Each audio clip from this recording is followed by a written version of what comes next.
This was outside his office in Brooklyn, New York on Thursday. Hundreds of people calling on him to be more aggressive toward this White House, to stand up faster, to stand up more firmly, to fight harder against Trump and his top campaign donor.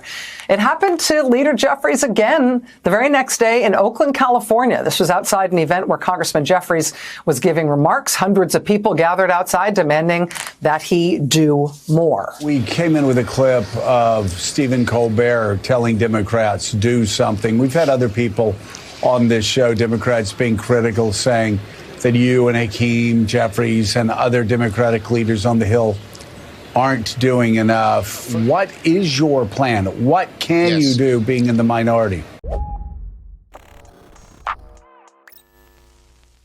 I don't mean to be Captain Obvious here or anything like that, but the reason why it feels like Democrats don't have a plan to save us from fascism is because they don't have a plan to save us from fascism.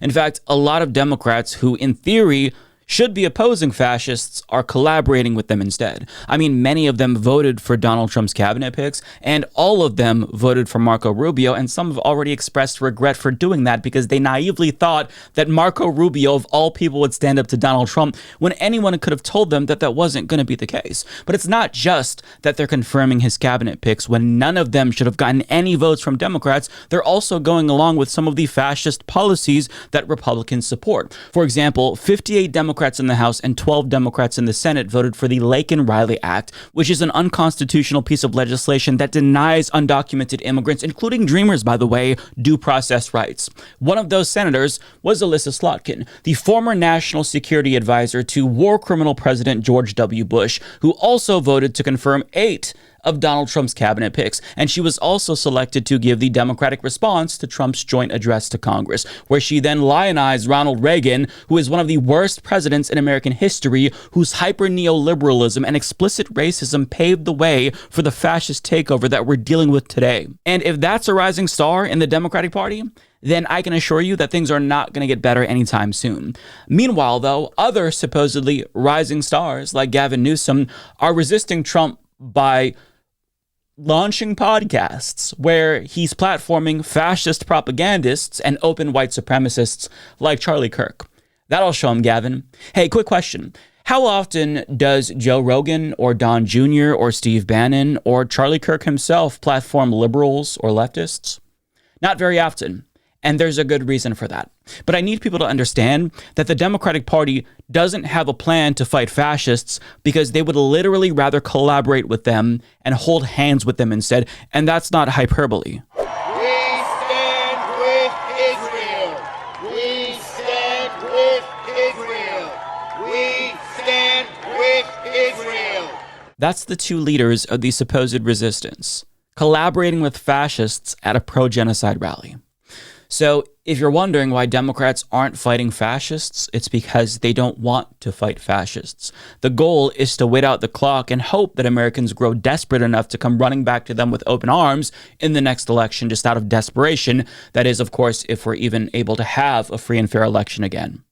And it might sound like I'm being too uncharitable by insinuating that the plan is to literally do nothing, but I can assure you that that is the actual plan. The plan is to do nothing. Because in a guest essay for the New York Times, Democratic strategist James Carville argues that doing nothing is actually a daring strategy, writing, "With no clear leader to voice our opposition and no control in any branch of government, it's time for Democrats to embark on the most daring political maneuver in the history of our party. Roll over and play dead. Allow the Republicans to crumble beneath their own weight and make the American people miss us." That's the plan. To do nothing. Just sit back and watch while the country burns to the ground so you can swoop in like saviors in a couple of years. And while they play dead, they have the audacity to blow up our phones with nonstop text messages asking us for money while they do nothing. It is fucking insulting. But that's the plan. Change nothing and just hope, cross your fingers, that eventually everything is going to turn out in their favor. As Lisa Kaczynski of Politico reports, the new DNC chair Ken Martin is opting for a stay-the-course approach. And instead of shaking up things, he's giving promotions to people who ran losing campaigns. Brilliant strategy, Ken. Almost as brilliant as your plan to only take money from the good billionaires. But I mean, it's obvious that they have no plan to change anything and their strategy is to just do nothing. Well, I shouldn't be too uncharitable because it's not like they're literally doing nothing, because they are at least pretending to be busy. And I say this because when Rachel Maddow asked Hakeem Jeffries what he's doing to meet the moment and respond with the urgency needed at a time like this, he responded with the most Democrat response in the history of Democrat responses. Policy doesn't feel like it's the main conversation right now. It feels like we are in the middle of a ketamine-fueled, middle-of-the-night, autocratic power grab that is rendering Congress irrelevant, that's rendering policy irrelevant, and that's rendering the rule of law an afterthought, if not a joke, to those who are planning on staying in power indefinitely without benefit of further elections. I mean, it is not about, it is about a bad budget. That's one of the things you have to contend with. But the fight here feels like it's on a different scale than the kinds of legislative point-counterpoint stuff that I think Democrats and Republicans are used to fighting over. And I think what Americans are sort of clamoring for is to hear from you personally, as the senior Democrat in Washington, in the House where the margins are so narrow, to hear from you that you understand the scale of the threat and you have ideas about how to interrupt what feels like something that we have not experienced since the Civil War in terms of the threat to our republic. We launched a Rapid Response Task Force and Litigation Working Group. It's going to be led by Joe Neguse and, of course, a brilliant constitutional lawyer, Jamie Raskin, to be able to respond to and work with our allies like Tish James and others in part of what we are responding to. Listen, Elon Musk and Donald Trump, they're flooding the zone in part to create distress, to create a sense of invincibility and inevitability. But the reality is, there have been more than 75 different lawsuits that have been filed by democracy reform groups, civil rights reform groups, by attorney generals like Tish James and others. And we're winning in court. They're losing. Well, I'm sure that Trump is just shaking in his boots at the thought of a task force. Yeah, how fucking tone deaf.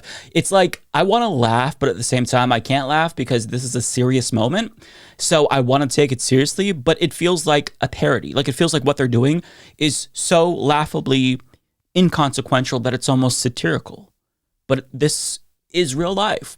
Now, part of the problem is that Donald Trump and Doge, they're ignoring the courts, which is why Rachel Maddow tried to emphasize that the usual tools Democrats use to fight Republicans are no longer sufficient, and it's why she clearly tried to get Hakeem Jeffries to indicate that he's going to do something beyond what they usually do to address the ongoing constitutional crisis. But of course, Hakeem Jeffries did not take the hint. Now, Joe Scarborough asked Chuck Schumer a similar question, and even though his response wasn't as bad as Hakeem Jeffries, it's clear that he also doesn't understand the assignment. Well, let me tell you our plan, which is a very good plan. The plan is to organize. The most important thing you can do is to protest, is organizing. It's not easy, but the American people are rising to the cause. So I had a call set up with our major activists in New York State, lots of them. I thought about 500 people would get on the call, 3,000 did. And here's what we decided to do. On the issues that so affect Americans, the cuts to Medicaid, Social Security, the tariffs, we're going to focus on the 6 Republican Congress members in New York State. As you know, the margin is so small in the House that only 2 would change, two people changing their vote would help us win some of those fights. We're getting other senators to go after Republican senators in their own states. The best way to do this is organize. Because their actual program is so unpopular and so bad for the American people, I believe organizing has a very good chance of succeeding. Yeah, very, very compelling there, Chuck Schumer. Now, to be fair, yes, organizing is important. Attempting to harness the rage of your base is a good idea. And going to red districts can make a difference. The question, however, is what are you doing in these districts? What are you saying to the constituents of these Republicans in these districts? Specifically, what is the alternative vision that you are offering people in these places? Because even though it might feel cathartic to vent, you have to do more than offer a shoulder or an ear. You have to offer an alternative vision to give people something to fight for. because simply promising a return to normalcy, as Biden did, clearly wasn't enough to defeat Donald Trump, as evidenced by the fact that Donald Trump is back with a vengeance. So what is your competing vision for the future, Chuck? What's the Democratic Party's Project 2025? I mean, that's what Bernie Sanders is offering with his Fight the Oligarchy tour when he goes to red districts. It's what other more progressive adjacent politicians like Tim Walz, like Ro Khanna plan to do when they campaign in these districts as well. But the difference between them and Chuck Schumer is that they actually have a vision. They seem to be more in touch with what the base wants, whereas Chuck Schumer and Hakeem Jeffries are completely clueless. Because they're not in touch with what the base wants. They're in touch with what the donors want. But I mean, just listen to what Tim Walz said about the expectations that he thinks the base is going to have moving forward. When we get back, which we'll fight, I'll tell you what people are going to expect is they're not going to expect us to tinkle around the edge with the ACA. They're going to expect universal health care. And if there's a lesson here, I always said this, we had a 1-vote majority in Minnesota when we moved clean energy, we moved reproductive rights, we moved a whole slew of progressive, very popular, including things around guns and gun safety, very popular things. We moved it with a 1-vote majority. And people ask, well, what do you call a 1-vote majority? A majority. Simple as that. Yes. That right there is the ticket. You can't just expect to keep skating by. You have to offer a competing vision for what you want for the country. And more importantly, you have to make that vision a reality the way that Tim Walz did in Minnesota. But that is the fundamental difference between party leaders like Hakeem Jeffries and Chuck Schumer and progressives.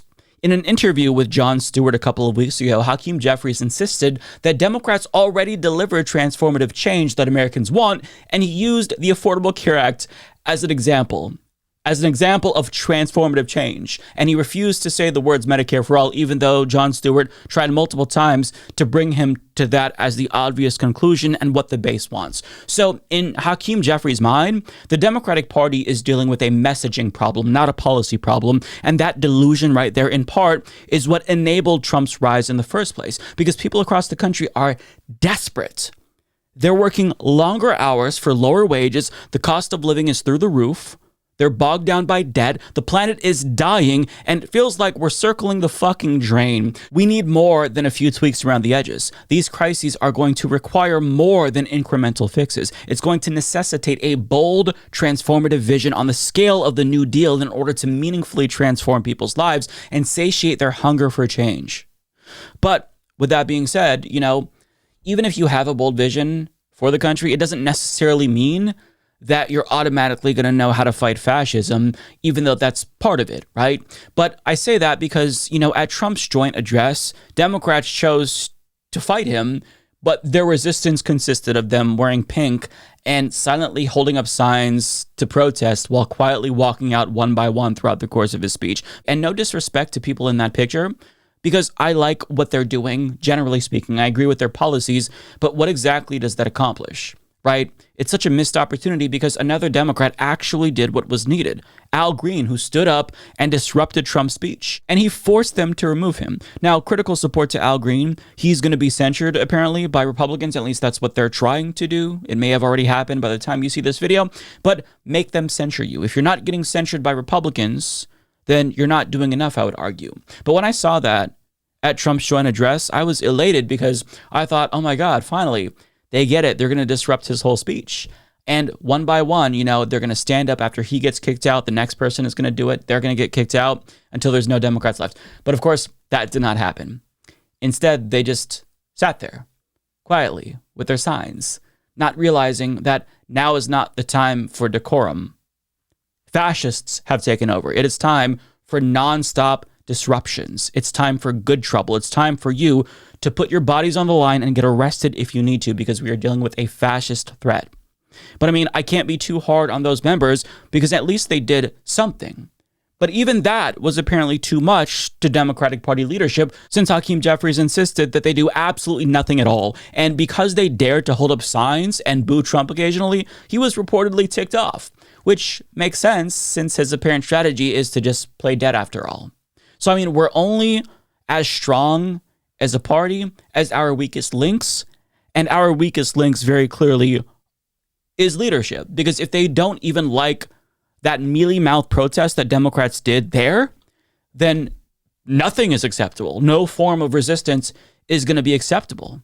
They just literally want Democrats to sit back and do fuck all. I mean, it'd be one thing if leadership themselves didn't want to do anything, but to also make sure that nobody else in the party does anything to resist Trump, that's just so much more worse. But it goes even further than that, because they also want to purge people in the party who are best positioned to do something. And sure, sometimes progressives aren't the most effective when it comes to messaging or when it comes to resisting Donald Trump, but to have a compelling vision is a huge piece of the puzzle that's missing that Democrats need. But they don't want leftists and progressives to ascend in the party.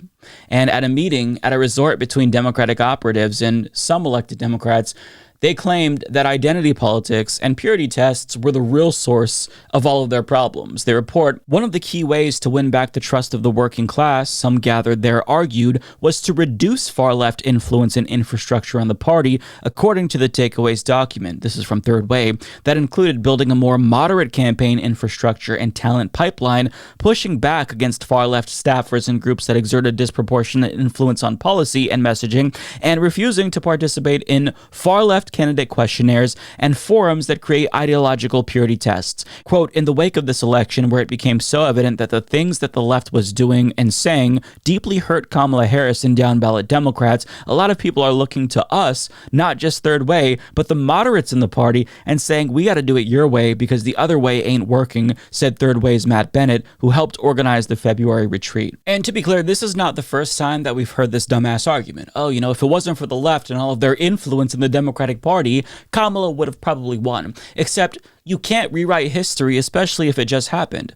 Kamala Harris ran the campaign that Third Way wanted her to run. She didn't focus at all on identity politics. She rarely mentioned LGBTQ plus rights, didn't even reference trans rights on the policy page on her website aside from the T in LGBT.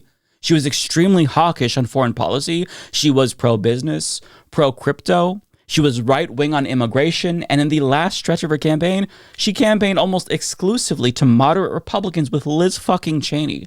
How exactly did the far left cost her the election? She ran the campaign that they wanted her to run, and she lost. She didn't support progressive policies like Medicare for all or free college or full student debt cancellation, or a housing first policy, or a weapons embargo on Israel. I can go on and on. She ran a milquetoast Republican-led campaign. They all said that she should run, and she lost. And all of the excitement was centered in the beginning of her campaign when she brought on Tim Walz, until, of course, they muzzled him. But yet, you know, they had the campaign that they wanted, and the left still gets blamed for it. You can't make this shit up. But I mean, therein lies the problem. See, Democrats actually do know how to fight. It's just that they only choose to fight the left, people in their own party, as opposed to the far right, as opposed to fascists. See, if they resisted Trump half as hard as they resist progressives, we might actually have a chance to save the country. And to be clear, even though we're talking about Third Way here with regard to this article and what they say, this is what the party basically wants. Most of the party shares their hatred for the left, even if they're less explicit about it, and that includes leadership as well. But don't take it from me, take it straight from the horse's mouth, because Hakeem Jeffries, in this clip that you're about to watch, is going to conflate the far left, in his own party, by the way, with the far right. What about aggressively pushing back for the far left? Because they lost you the election. Anybody worth their salt will tell you the extreme left had a lot to do with pulling y'all back from the momentum one would argue you had, obviously, in 2020. What about pushing back against your own party? Well, listen, the extreme left protests me more than they protest Donald Trump. Because literally, wherever I go. So I think in part because I've declined, I've refused, I've chosen not to bend the knee to either people on the far left, and certainly not to Donald Trump and the far right.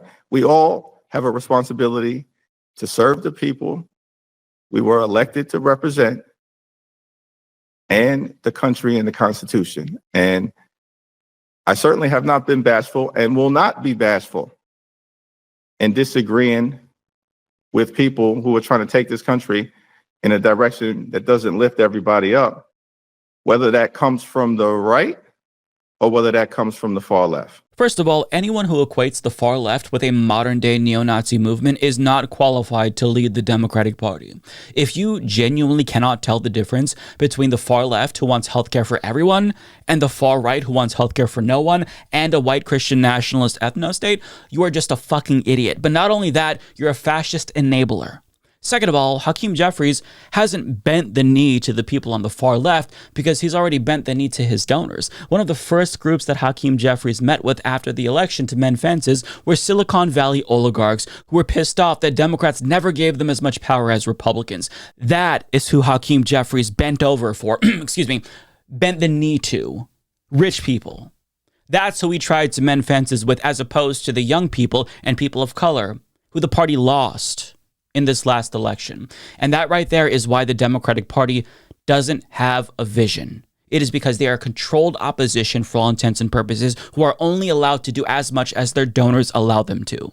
And that's why they're not doing what's really needed to fight Donald Trump right now, to organize work stoppages, boycotts, strikes, God forbid a general strike, because their donors won't let them do these things. That's why they don't have a bold progressive vision for the future. They won't offer us Medicare for all because their health industry donors won't let them. It's why they refuse to stop sending weapons to a country doing a genocide. It's because of all of those donations from the defense industry and from AIPAC. The Democratic Party consists of a bunch of puppets bought and paid for by billionaires and large multinational corporations. And the reason why they scapegoat the far left for all of their problems is because we are the ones demanding that they embrace policies that their donors despise. That right there is why they hate us. But don't get it twisted. Democrats know how to fight. They've successfully fought the left for years and won every single time. They just made Jerry Connolly the ranking member of the House Oversight Committee over AOC. They rejected progressive DNC chair options back in 2017 and again in 2025. They trot out party elites like Hillary Clinton and Bill Clinton and James Carville to stop insurgent progressives from beating incumbent centrist Democrats. They let Republican donors flood Democratic Party primaries with millions and millions of dollars to oust the insurgent progressives that managed to beat the establishment. They sabotaged Bernie Sanders' 2016 campaign from within and united behind Joe Biden to stop him again in 2020, which I guess was preferable to their alternative plan to just straight up steal the nomination away from him at the convention if he only got a plurality of pledged delegates. Every time they've had the opportunity to embrace the wing of their party that actually wants to fight fascists, they've suffocated those movements in the crib. They've told progressives to fuck off every single time, so they know how to fight. It's just that they're very selective about who they choose to fight. The party apparatus and Democratic Party leaders have made it crystal clear that they want nothing to do with the far left and would rather chase after moderate Republican voters who aren't going to expect bold policies that piss off their donors. So make no mistake about it, they are complicit with the rise of fascism. They help to enable it since they've made the choice to ignore the conditions that facilitated the rise of fascism in the first place. They have chosen to offer nothing more than incremental fixes to existential crises because they refuse to do anything that would alienate the people that matter the most to them, their rich donors. They chose them over us. Listen, the reason why Donald Trump won in the first place, as we all know, is because things are bad and Americans know things are bad and they're desperate for change. And that desperation and stupidity makes people susceptible to radicalization. The only way to defeat the far right is to embrace radicalism, albeit a different kind of radicalism. And I know that the Democratic Party wants nothing to do with us. They've made that abundantly clear. But I'm going to speak directly to liberals in the Democratic Party, the voters who also feel frustrated and hopeless in this moment. Listen, the Democratic Party may have rejected the far left, but that doesn't mean that you have to as well. And the next time that there is an opportunity, if we even get one, when you see young people and working class people coalesce around a particular movement, I beg of you, please don't listen to the politicians and the pundits who tell you to keep us out of power. Let us in. Let us in if you want to defeat fascism. And I'll be upfront with you. I'm not a capitalist. That might be scary, but my own radicalization is also the result of the late-stage capitalist hellscape that I graduated into. The far left socialists like me, we have the antidote to fascism. And there's only one way out of this hellscape. We are your ticket. Let us in. Embrace our radicalism, because as it stands now, things are so bad that we've all become radicalized in one way or another. So the choice that we have before us is either right-wing radicalism or left-wing radicalism. Left-wing radicals want healthcare. We want to expand democracy to the workplace. We want housing and education and civil rights and civil liberties and jobs for everyone, whereas the right, those right-wing radicals, they want austerity. They want militarism. They want tax cuts for the rich. So it's either socialism for the rich or socialism for the rest of us. And if you genuinely want to defeat these fascists, you must embrace the far left, because we are the antithesis to fascism. This style of politics that we represent is exactly what's needed at this moment.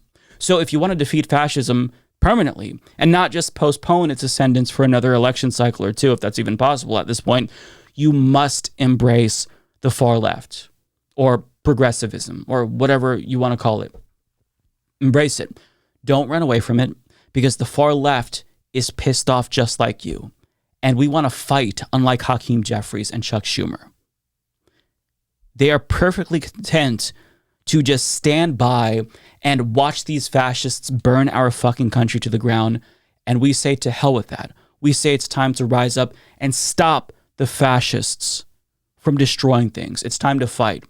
So let us into the party. Stop shutting us out, and we can defeat fascism together.